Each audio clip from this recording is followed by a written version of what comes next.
And Mark Morano's new book, Politically Incorrect Guide to Climate Change, highly suggest you give this one a read. I pulled a couple paragraphs already. And he covers points that I do also in this video, but in much, much greater detail. This is a political agenda. It's nothing about science any longer. It's all about politics. Especially when you get to these points here where arrest the climate change deniers. I thought we had a right to free speech. Crimes against humanity. My life growing up, crimes against humanity were for people who killed millions of others. Stalin, Pol Pot, Mao Zedong. That crowd that the socialists so identify with. Malfunction, never functioned once political ideology of the socialist left.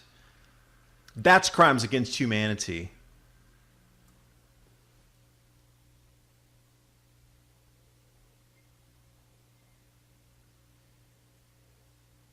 And more scientists are starting to buck the consensus. There was such a witch hunt these last few years. I mean, if you even spoke out of line, you lost your job, you lost your tenure, you couldn't be hired in another institution, absolutely not. You were blacklisted.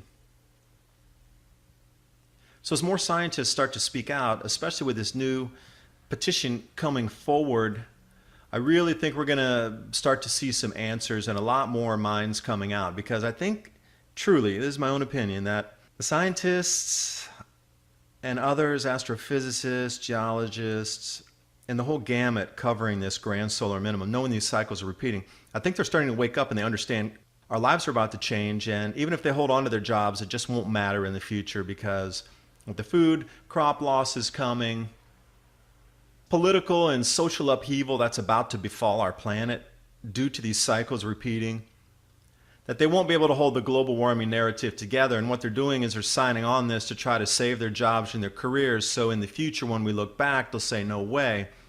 I absolutely was trying to stop this political agenda of global warming. See, I even signed this document. Now, I don't fault these people at all, because the positions they were put in during these last 15 to 20 years, I'm glad I wasn't in that position to be forced to lie to continue to feed a family. That would be terrible. Can you imagine that?